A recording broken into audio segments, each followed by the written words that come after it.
الرجیم بسم اللہ الرحمن الرحیم۔ جو اپنے سنگ ایک امنگ کا پیام لایا، جو دامن میں سمیٹے آزادی کا سلام لایا، میں کیسے اس کے جذبے کو قلم بند کروں جو میں خانہ غیرت سے خودی کا جام لایا۔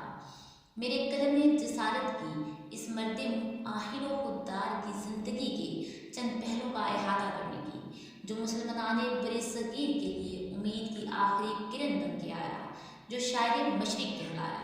جس نے حکیم الامت کا لقب پایا اور جس نے در حقیقت سوئی ہوئی قوم کو یہ کہہ کے جگایا کہ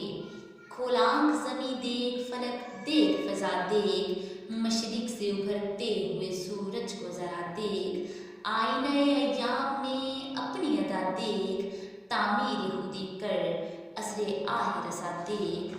اے پیکر گل کوشش پہم کی جزا دیکھ، ہے راقب تقدیر جہاں تیری رضا دیکھ۔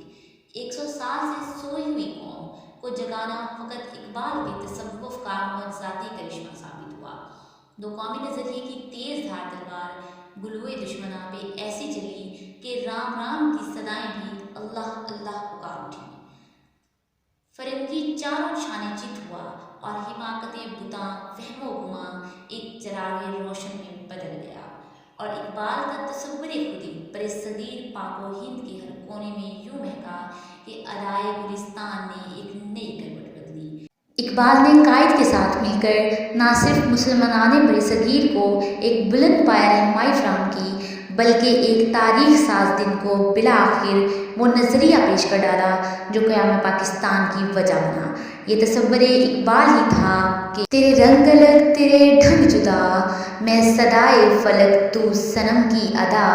میں یقین الہ تو وہم کی فضا،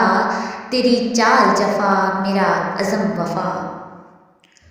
اقبال نے خطبہ الہ آباد میں ایک فقید المثال لمحے میں دو قومی نظریے کو ایسے مؤثر انداز میں پیش کیا کہ دانشمند اس نکتے پہ لاجواب ہو گئے۔ سچ ہے کہ ہندو اور مسلمان دو الگ قومیں ہیں، ان کا مذہب، ان کے رواج، ان کی رسمیں، ان کا اٹھنا بیٹھنا، ان کا کھانا پینا، ان کا چلنا پھرنا، ان کی معیشت، ان کی معاشرت اور ان کی بصیرت سب مختلف ہے۔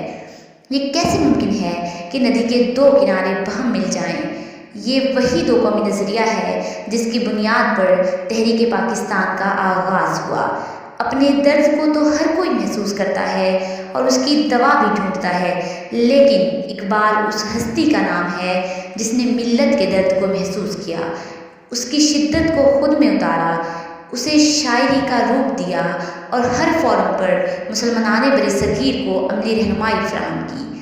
علامہ اقبال نے اپنی پوری زندگی ملت اسلامی کے لیے وقف کر دی۔ آپ نے اپنی بے مثال فہم و فراست کے سبب بر صغیر پاک و ہند کے تمام مسلمانوں کو دو قومی نظریے کے پلیٹ فارم پر جمع کیا اور انہیں ان کے آباء و اجداد کی جرأت و بہادری کی مثالیں دے کر یہ ترغیب دی کہ مرد مومن کا اپنے صراط مستقیم پر ڈٹ جانا ہی اصل میں اس کی کامیابی کی ضمانت ہے۔ بال جبریل، بانگ درا، قیام مشرق اور ضلب کریم جیسی شہرہ آفاق تصانیف آپ کی ادبی صلاحیتوں کا منہ بولتا ثبوت ہیں۔ دیارے دل سے نکل کر کشادہ ذہنی تک، دیارے دل سے نکل کر کشادہ ذہنی تک، ہر ایک مقام پر مجھ کو اقبال یاد آیا۔ یہ ضروری نہیں کہ زندگی ہر بار ہمیں اتنی مہلت دے